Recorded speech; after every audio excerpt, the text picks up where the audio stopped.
Hello, hello. That one, the ER6's first little spin on the usual little circuit. I'm gonna keep it a little while before doing a little review of it, if possible, just to sort of run it a little more. So I'm not talking about the ER6 today. I'm talking about some tips for getting your driver's license. So this is a long and arduous and annoying and expensive process in Ireland, as is the case with many things. But I wanted to talk through the process and the different kinds of licenses and everything like that for complete beginners. So if you already have your license or any of that sort of business, then feel free to skip this one. So there's a couple of steps to getting your license. We'll go through them, I guess, in the order that you have to do them. First up is the theory test. So the theory test is slightly different from the car one. A lot of the questions are common, so you'll see like road signs and hand signals and all that sort of business. But there's some bike specific stuff, stopping distances, all that sort of business. If you go to theorytest.ie, it'll have a whole bunch of the specifics. Now that's €45 straight away, and you can go do it in a test centre. I haven't done mine recently. My car one was already good for some reason. I think if you did your car one long enough ago, they covered motorbikes on it. There was a period when they did that. So your theory test is, people put a lot of sort of stock into, oh, is the theory test difficult, is it all this or that. I personally don't think it is. I think if you read through the rules of the road, most of them should make sense to you. If you drive a car already, you should sail through it. Just look at the motorbike specific stuff, and the rest of it, a lot of it is common sense. There's a whole lot of real common sense style questions, like if you're driving on a road and a child runs out in front of you, do you accelerate or brake or beep your horn, that kind of shit, you know. So don't go too mad trying to study for it or anything like that. Once you have your theory test, you should be able to just go and apply for your learner permit. Now, you do this, you go to ndls.ie, National Driving Licence and Services, and make an appointment. But they're actually fairly good. If you make the appointment, they're in 15-minute blocks, and if you show up your 15-minute block, they'll call your name. And you actually, I've done a bunch of changes to my licenses from moving house and all that in the last couple of years, and I've never been in there longer than 10 or 15 minutes. It's actually quite good. So that's €35 for a learner permit for any category, and we'll talk about categories later on.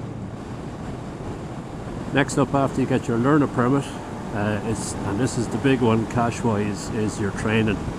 So for both cars and bikes in the last few years, they've introduced mandatory training, which I think is excellent. There's some absolute idiots out on the road. I'm trying to use slightly nice words. This is the internet after all. The training for motorbikes is called IBT, initial basic training. It's 16 hours, otherwise known as 2 full days. You can do it in dribs and drabs, or you can do it all in one big 2-day block. I did it in a 2-day block, but the guy I was doing my first day with, he wasn't doing the second day for a couple of months. So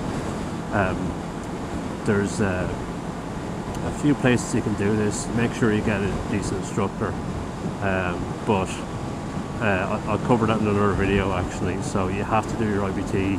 It's mandatory in order for you to be actually licensed to ride a bike on the road as a learner, and that's going to run you for, I've seen everything between €400 and €500.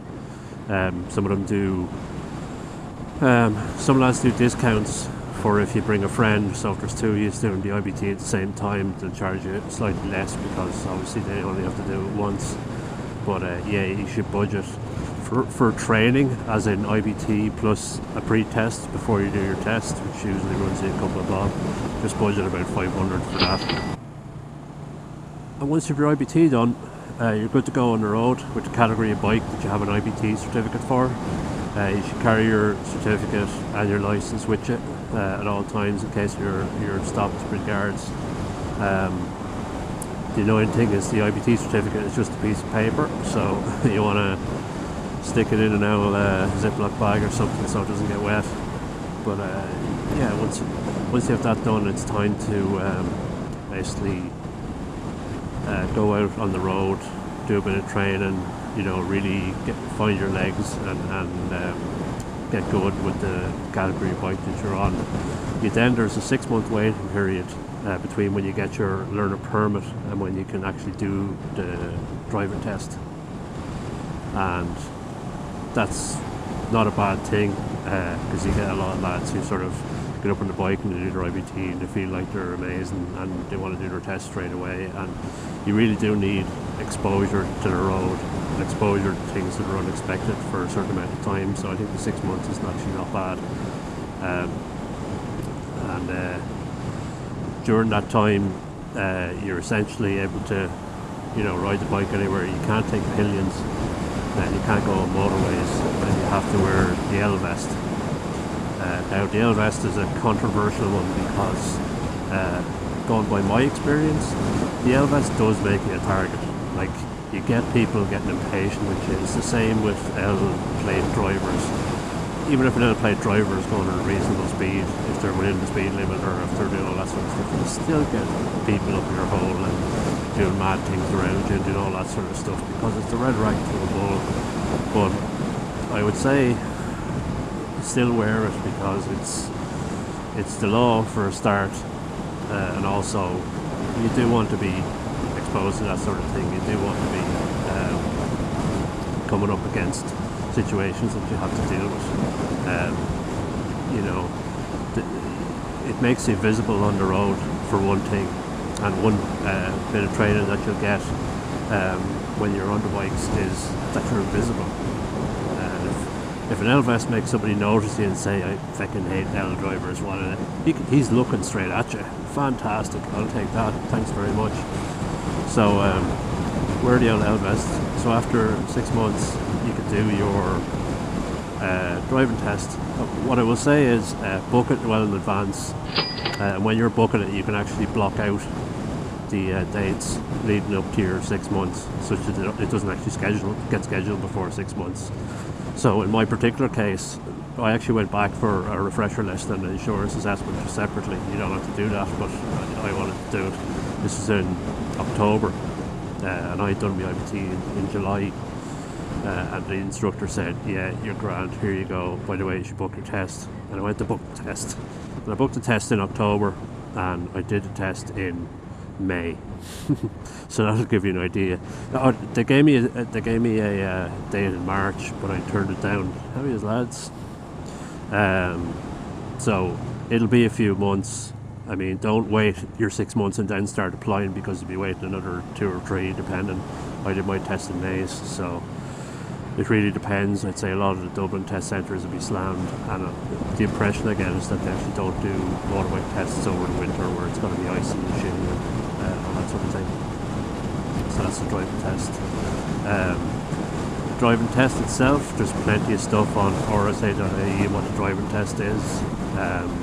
One thing I will say about the driving test is it's like the IBT, or a step up from the IBT, is that it doesn't mean you're an amazing rider, it means you're safe.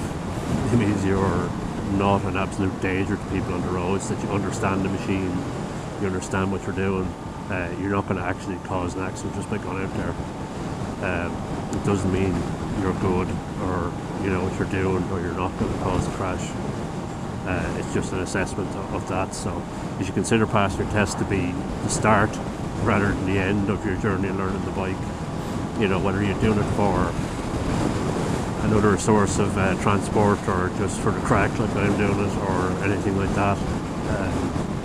It really is, you're always learning, and every day is a school day.